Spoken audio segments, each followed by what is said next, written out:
Hello everyone. Today we will going to see the chapter Biomolecules Theory. This is part 1. Let's start.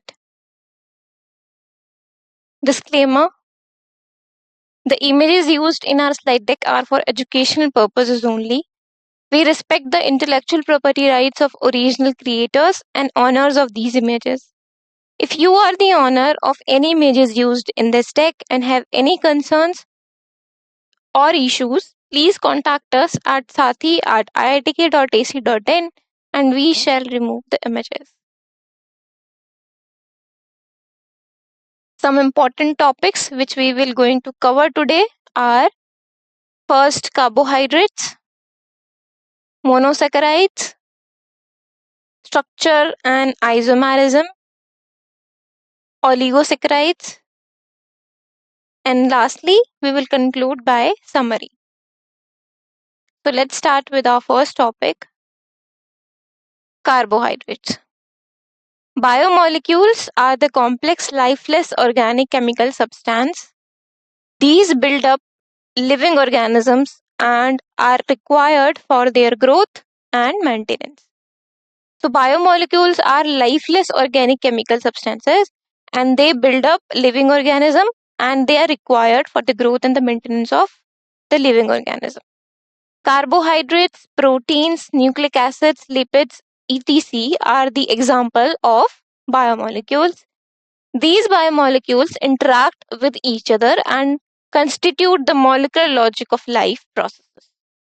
Vitamins and mineral salts also play an important role in the functions of organisms. Carbohydrates are optically active polyhydroxyaldehyde or ketones or substances which produce such units on the hydrolysis. So carbohydrates are biomolecules. Okay, if you define more, carbohydrates are optically active polyhydroxyaldehydes or ketones, or you can say they are the substances which produce either optically active polyhydroxyaldehyde or ketones on the hydrolysis. So most of them have general formula CxH2O whole Y, where X and Y are integers and they are both different. But all the compounds which fits into this formula CxH2O whole Y may not be considered as carbohydrate. For example, CH3COOH. This is an acetic acid formula. So basically this formula fits if you put it into this general formula CxH2O whole Y. But it is not an it is an acid, right? It comes under the acidic or the acid category, acid functional group, but it is not biomolecular carbohydrates, right? So any compound which fits into the general formula is not importantly and the biomolecule, but the biomolecular carbohydrates have general formula CxH2O whole Y.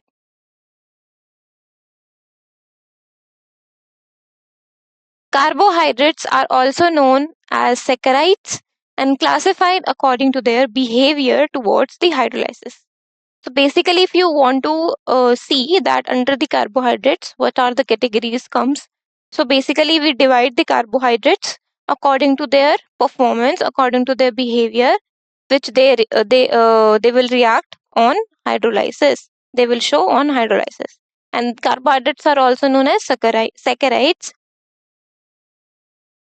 So carbohydrates, depending upon the units produced after hydrolysis. So when we do the hydrolysis of carbohydrates, depending on the behavior, we can divide the carbohydrates further into monosaccharides,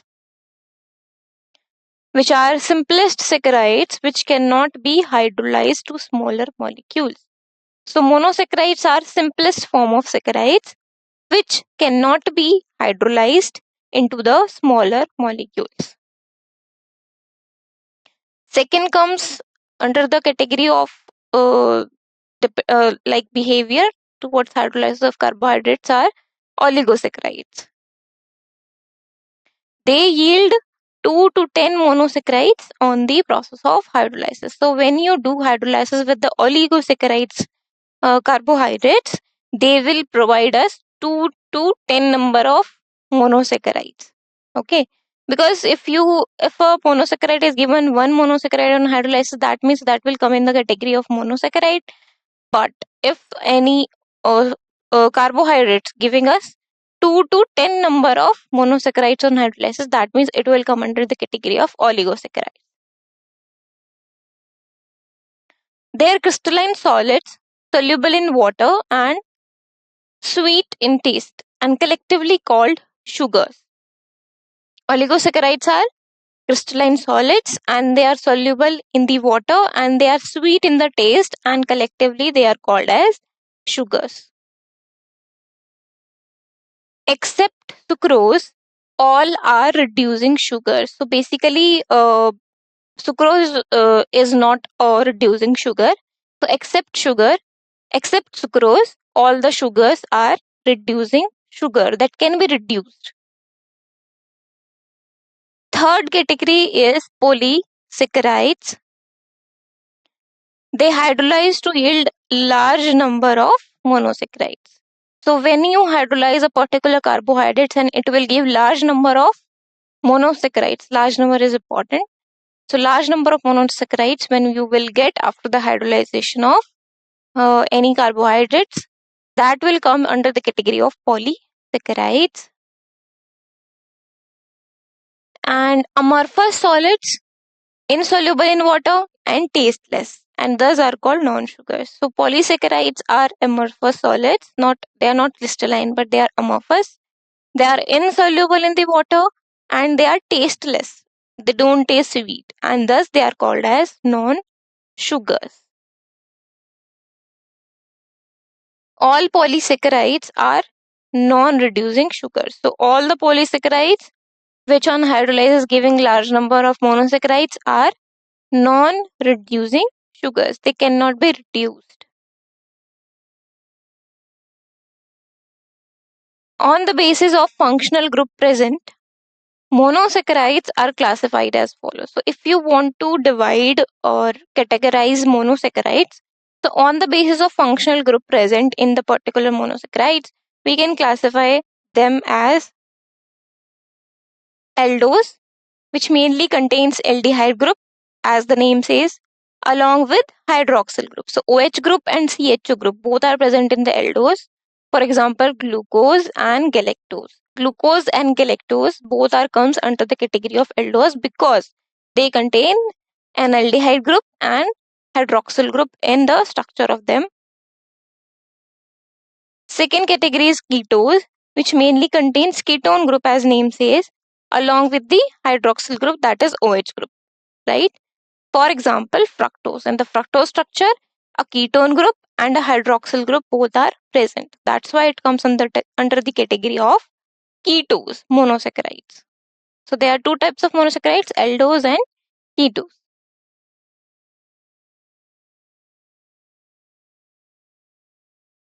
Let's study about monosaccharides in detail. A carbohydrate that cannot be hydrolyzed further to give the simpler units is called monosaccharide. A monosaccharide which cannot be hydrolyzed further to give smaller molecules.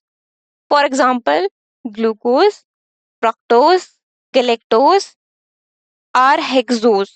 Hexose means number of carbon will be 6, right? While ribose and arabinose are pentose. Pentose means number of carbon will be 5, as the name says pent, right? Pent is used for 5 number of carbon. All the monosaccharides are reducing sugar. So monosaccharides are reducing sugars, and monosaccharides for example are glucose, fructose, galactose, ribose and arabinose. Glucose can be prepared by sucrose and starch. There are two you can say polysaccharide, right, or disaccharide, sucrose and starch, from which glucose can be prepared. The reactions are as follows. Sucrose C12H22O11 plus water molecule in the presence of acidic medium, it will give us glucose and fructose mixture. So we can prepare glucose here, right? C6H12O6 plus C6H12O6. Glucose and fructose, they are different in the structure medium. Secondly, from starch, C6H10O5 whole N starch molecule plus an amount of water molecule. In the acidic medium, at 393 Kelvin temperature and 2 to 3 atmospheric pressure conditions, it will give us glucose, or you can say N number of glucose, C6H12O6. Okay, these are the two reactions through which we can prepare glucose by either sucrose or starch.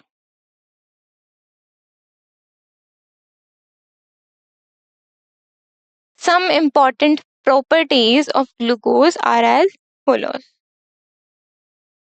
Glucose is an aldohexose, that means aldehyde group is present, and hexose means number of carbon will be 6, or the ring will be of type of 6 number of carbon atoms, and is also known as dextrose. And glucose is also known as dextrose, that is grape sugar. It is the monomer of starch and cellulose. So glucose is a monomer of starch and cellulose. That means starch and cellulose, the constituent unit of starch and cellulose, simpler unit of starch and cellulose is glucose. On prolonged heating with Hi, hydrogen iodide, it forms N-hexane. So when you heat for a long time glucose with Hi, hydrogen iodide, it will give us N-hexane, suggesting that all the 6 carbon atoms are linked in a straight chain, through which the result of this reaction, that prolonged heating of glucose with Hi, and result is N-hexane. So this results suggesting us that all the 6 carbon atoms present in the glucose are linked in a straight chain. Glucose reacts with hydroxylamine to form an enzyme and adds a molecule of hydrogen cyanide to give cyanohydrin. These reactions confirm the presence of carbonyl group in the glucose. Carbonyl group means C double bond O. Okay, like aldehyde, it also contains C double bond O. Ketone, it also contains C double bond O. Okay, so the reaction that glucose react with hydroxylamine to form enzyme and adds a molecule of hydrogen cyanide to give cyanohydrin. All these reaction results confirm the presence of carbonyl group in the glucose. Glucose get oxidized to 6-carbon carboxylic acid on reaction with a mild oxidizing agent like bromine water. So when you react glucose with a bromine water, which is a mild oxidizing agent, you can get 6-carbon carboxylic acid. What will this indicate? This indicates that the carbonyl group, the C double bond O group, like aldehyde and ketone, is present as an aldehyde group. So from both the groups, aldehyde or ketone, we can confirm that it will be aldehyde group by reacting glucose with bromine water as a mild oxidizing agent to form 6-carbon carboxylic acid. That means a aldehyde group, carbonyl group will be aldehyde group which is present in the glucose. Acetylation of glucose with acetic anhydride gives glucose pentaacetate, which confirms the presence of 5 number of OH groups. So when you do the acetylation of the glucose with acetic anhydride, you will get glucose pentaacetate, which confirms the presence of 5 hydroxyl groups in the structure of the glucose. On oxidation with nitric acid, glucose as well as gluconic acid both yield a dicarboxylic acid that is known as saccharic acid. Okay, so when you do the oxidation of glucose with nitric acid, you will get a dicarboxylic acid which is known as saccharic acid, and this indicates the presence of primary alcoholic group. That means a primary alcoholic group is present in the structure of the glucose. So this test indicates that there will be a presence of primary alcoholic group in the glucose structure. When glucose is warmed with excess of phenyl hydrogen, crystalline product glucosazone is formed. When we when we heat glucose with excess of phenyl hydrogen, we will get a crystalline product glucosazone. Okay. Structure and isomerism. Glucose forms a six-membered ring in which hydroxyl group at C5 position is involved in the ring formation. So, glucose is a six-membered ring in which the hydroxyl group at the fifth position carbon is involved in the ring formation. This explains the absence of aldehyde group and also existence of glucose in the two cyclic forms which are in equilibrium with open structure as Fischer projection shown below. So this is alpha D positive glucose, this is beta D positive glucose. This is a open structure in equilibrium with the alpha and beta D glucose. So in the open structure you can see a aldehyde group is present and that the carbon number is 1, and at all the rest of the carbons there is a hydroxyl group present. Now it will be in equilibrium with the beta D glucose and alpha D glucose. In the alpha D glucose, the carbon at the fifth position reacts with the carbon at the first position and they will oxidize it, and it will form a OH hydroxyl group and the hydrogen group, and the oxygen bond is formed between the carbon 5 and C5 and C1.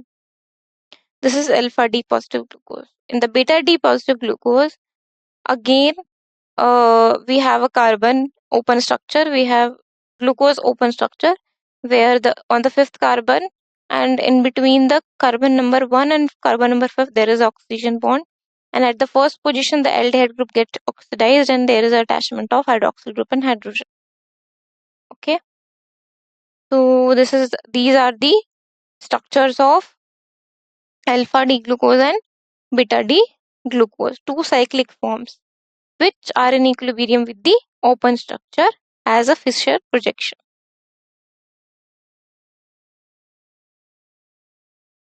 The cyclic structure of glucose is more correctly represented by Haworth structure as given below. So if you want to see the cyclic structure more clearly for the glucose, it will be represented by Haworth structure. For this is the cyclic structure for the glucose. Alpha D glucopyranose, beta D glucopyranose. There is a six-membered ring where one member is oxygen, and at the first position carbon there is hydrogen and hydroxyl. At the second position of carbon there is hydrogen and hydroxyl. Third position also hydrogen and hydroxyl. Fourth position hydrogen and hydroxyl. Fifth position hydrogen and CH2OH group. Okay. In the beta D positive glucopyranose, all the structure is same except at the carbon 1 or the first position carbon, the OH position, hydroxyl group position is changed. So in the alpha D it is down, and in the beta D it is up. Okay. Alpha and beta D glucose have different configuration at the anomeric, that is C1 carbon atom. You can see at the first position carbon the structure or the configuration is different, like H is present upper side in the alpha at the C1 carbon, and H is present at the lower side at the C1 position in the beta structure. Hence, they are called as anomers. While the pair of diastereomeric aldoses, example glucose and mannose, that differ only in the configuration about the carbon 2 are called epimers. Okay, so in the pair of diastereomeric aldoses, for example glucose and mannose, they only differ by the configuration about the second position of carbon, and that's why it is known as epimers. Glucose and galactose differ in the configuration at fourth position of carbon and are called C4 epimers.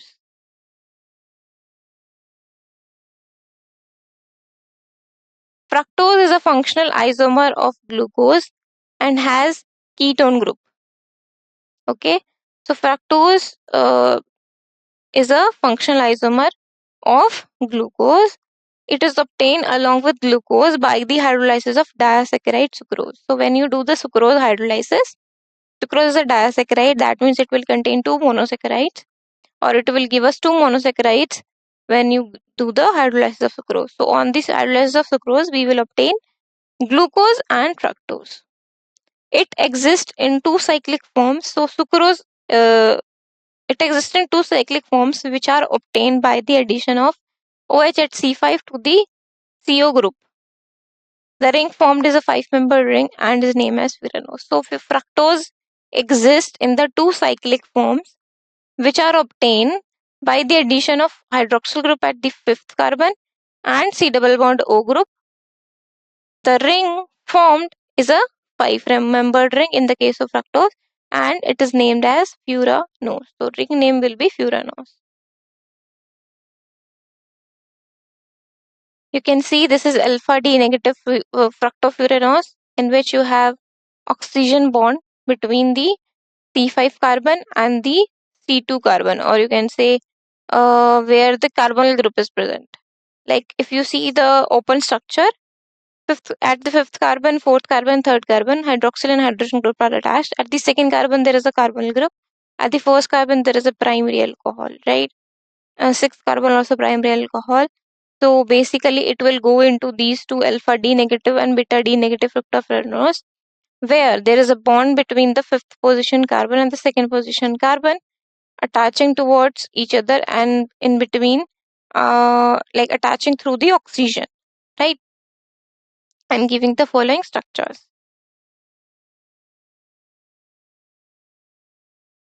The cyclic structure of two anomers of fructose are represented by Howard structure as given below. So basically, if you see the two cyclic structure of the two anomers fructose, so fructose is having two anomers. The cyclic structure of them is represented by the Howard structure as given. Alpha D negative fructofuranose, a 5-membered ring where one member is a oxygen and all rest are carbon, and beta D negative fructofuranose where same in the similar way 5-membered ring where one member is oxygen, and at the position of 1st carbon, or you can say at the position of 2nd carbon, the configuration is different in these two. Okay. Next, we will study about oligosaccharides. The carbohydrates that yield 2 to 10 monosaccharide units on the process of hydrolysis are known as oligosaccharides.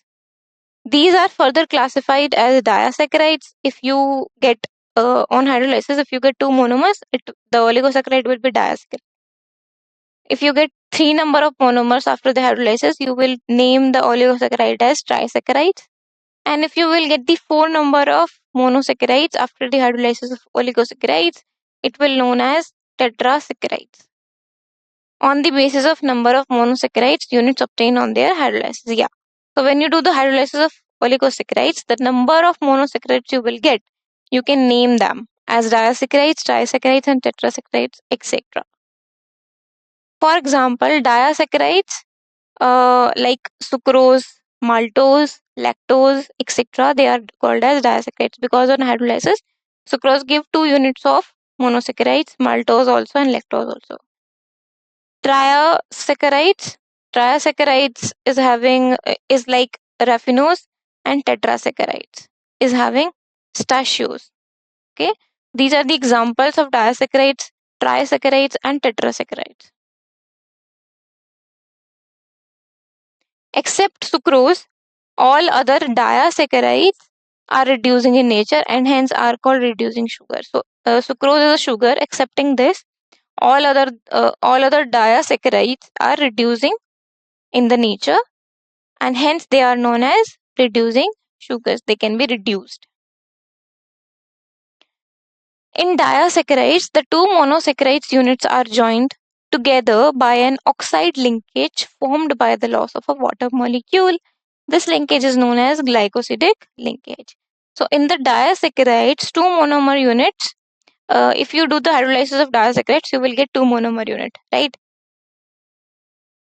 And you can say two monosaccharides units. Okay. So the two monosaccharides units in a disaccharide are joined together by an oxide linkage, which will formed when a water molecule will be lost. And this linkage of oxygen is known as glycosidic linkage, by which two monosaccharides units are held together in a disaccharide. Various types of disaccharides are as follows. Number 1 is sucrose. Sucrose is non-reducing due to the absence of free aldehyde or ketone group in the structure of sucrose. So there is no free aldehyde CHO or ketone C double bond O group is present in the structure of sucrose. That is why it is non-reducing. It cannot be reduced. It is cane sugar or table sugar. They are also known as, or sucrose is also known as cane sugar or table sugar. Sucrose, which is dextrorotatory, is also known as invert sugar. We also call sucrose as invert sugar because on the hydrolysis process, positive sucrose gets inverted to give a mixture of D positive glucose and D negative fructose. In the sucrose, free aldehydes or ketone group is absent. It is shown by the fact that it does not form oxazone, does not exist in anomeric forms, and also does not show mutarotation. So these all facts confirm the absence of aldehyde or ketonic group in the sucrose. Structure of sucrose is as follows. You have this sucrose structure where the two units of one is glucose unit, another one is fructose unit. So these two units of glucose and fructose is directly connected to each other with a glycosidic linkage which formed after the loss of a water molecule. Okay, so you can see that the carbon at the first position in the glucose unit is connected with oxygen, and oxygen is connected with the carbon at second position in the fructose unit. Okay, so this is 1,2 linkage, 1,2 glycosidic linkage between glucose and the fructose unit. Second oligosaccharide is maltose. The formula C12H22O11. It is obtained by partial hydrolysis of starch by diacetase enzyme present in the malt, that is sprouted barley seeds.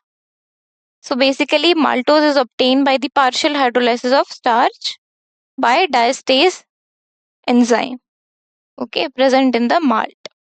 So hence the named maltose or malt sugar. That's why its name is maltose or malt sugar, because the enzyme present in the malt we use for the preparation of maltose, which we will get after the partial hydrolysis of starch. That is why its name is maltose or malt sugar. Twice of, or you can say two molecules of C6H10O5 plus N molecules of H2O at the presence of diastase enzyme, you will get maltose. That means N molecules of C12H22O11. It is a white crystalline solid with the melting point range between 160 degree to 165 degrees Celsius, soluble in water and dextrorotatory. When it is hydrolyzed, when we hydrolyze maltose with dilute acid or by enzyme maltase, it yields 2 molecules of D positive glucose. So maltose on the hydrolysis gives 2 molecules of D positive glucose, and hence maltose is a condensation product of 2 alpha D glucose units.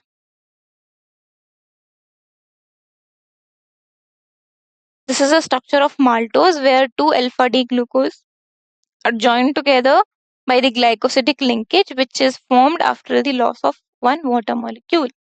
You can see that the carbon at the first position in the 1 alpha D glucose unit is directly bonded with oxygen, which is directly bonded with the fourth number or fourth with the carbon present in the at the fourth position of the alpha D glucose unit, another alpha D glucose unit, right? So between this is 1,4 glycosidic linkage, like carbon 1 and carbon 4, and the two units are alpha D glucose and alpha D glucose, which is connected by the glycosidic linkage in the structure of maltose.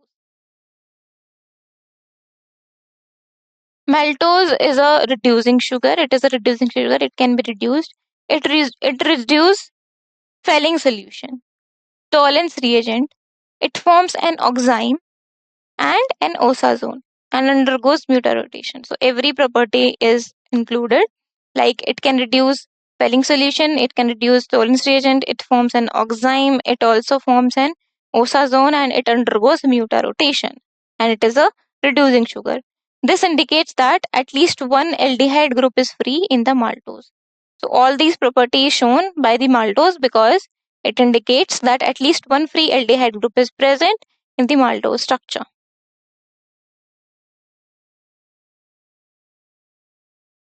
Third number of oligosaccharides is lactose, C12H22O11.